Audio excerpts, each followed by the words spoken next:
Hello there, welcome back to the Ether Keep. My name is Levin Durant, and today we are trying to dunk on Duo Leon because he's the new big bad wolf on the block.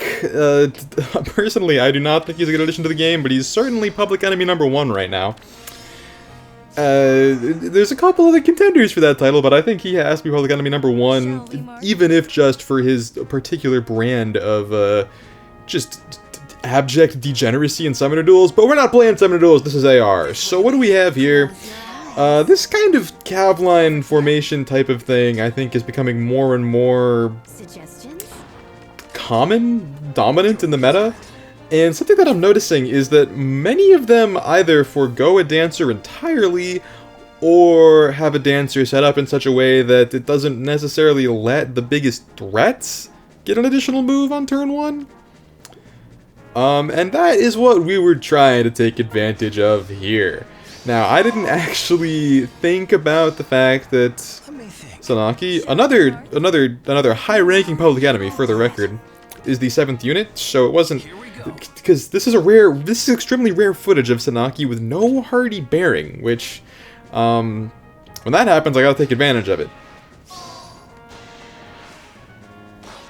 But we're mostly just focusing on stacking speed so that Gulvig can't do anything to us, because the first hit does nothing. Oh, actually the first hit does kind of a lot. I guess my DR piercing didn't matter there. But it's the insurance, right? Because who can do out the math to predict things in this game? And what have we done? We have gotten... what have we done? We've gotten Leon exposed. Even though there's 2 saviors, we have Leon in a place that he just doesn't want to be. We managed to drag him out.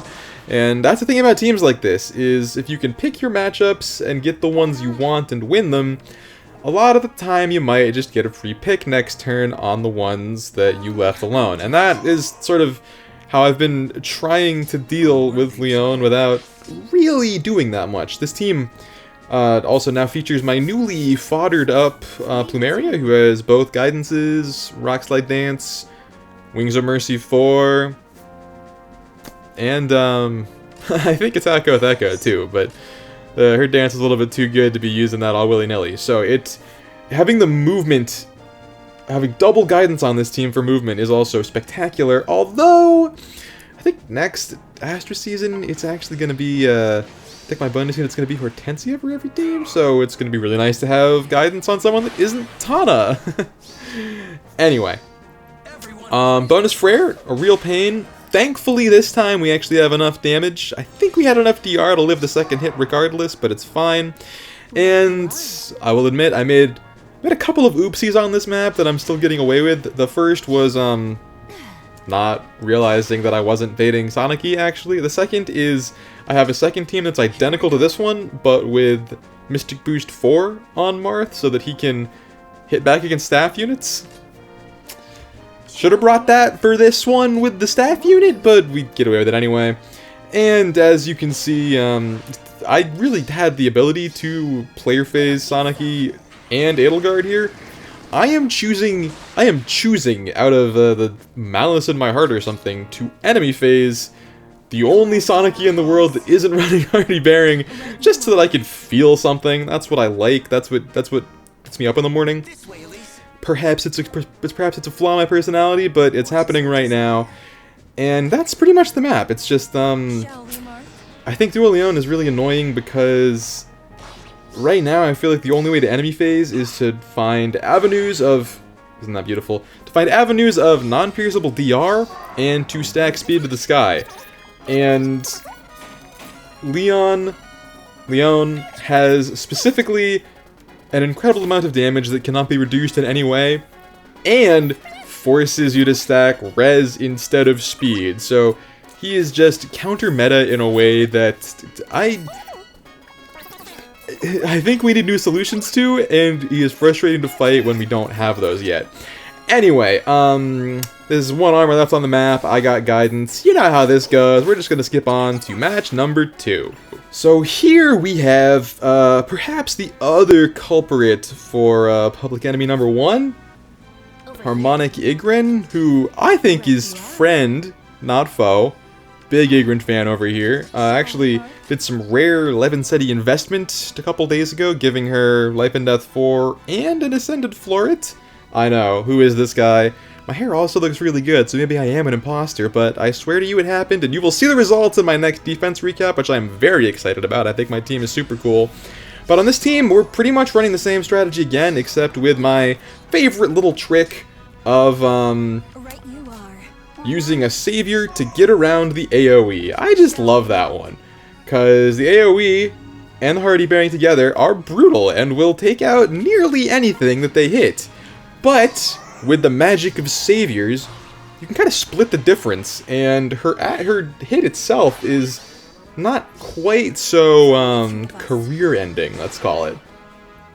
So we get that off the board and manage to drag out Leon. Again, this is actually near save Brave Corn, which I'm seeing more and more of. I think it's near save Hardy Fighter Brave Corn, but thankfully the near save is not covering Leon, so we get the pick, which is what we wanted, and it's the same strategy again, but this is just like having to run it differently because the threats here are different, so I figured it was worth showing a second one. And then the name of the game is just having to find a... What's interesting is that, right, like, there's so much... We feel like so much of the carrying is done by the Far Savior, but on this team, the Far Savior did one thing exactly.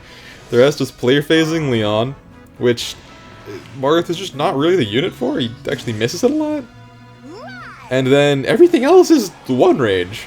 So a lot falls onto Robin, and I am like really interested in trying to build some more good one range type units, because I think Robin's guaranteeing of Deadeye is a little bit less necessary now with Emblem Marth. Like, it doesn't give Marth 100% consistent Deadeye, but it comes close enough. But I kind of want to experiment with something else maybe, because as you can see, this is not really the situation I would prefer to be in. What would you do here? Because I'm not entirely convinced I make the best call, but sometimes you just gotta make one. Because while like Leon and Igan are the super meta threat that you need to either have like something to counter in some way or like strong planning to deal with them, sometimes there are just these units like Altina who I feel like loses very hard to a very short list of things, and is otherwise just that thing. Just, what do you even do? How do you get through? But, you know, numbers in this game are fake, and sometimes 100 damage on player phase is 0 damage on enemy phase. Here we have 13, but it's not really 13, it's 44. A number I like a lot, but not the number I wanted to see today. Just in case 44 has associations I don't know about, I like it because it sort of means yo-yo in Japanese. But, yeah, that one didn't quite go off. So they're not always wins, but we can at least deal with Leon and lose to other stuff that's more interesting and doesn't make us feel as bad about ourselves. So anyway, thank you so much for being here.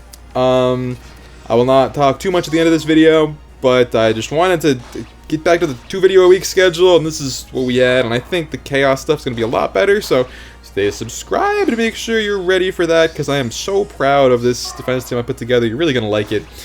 And things in life are just generally good, so I hope you're enjoying this cool Lucia just domination that I was allowed to enjoy and share with you, and I will see you again real soon, so till then.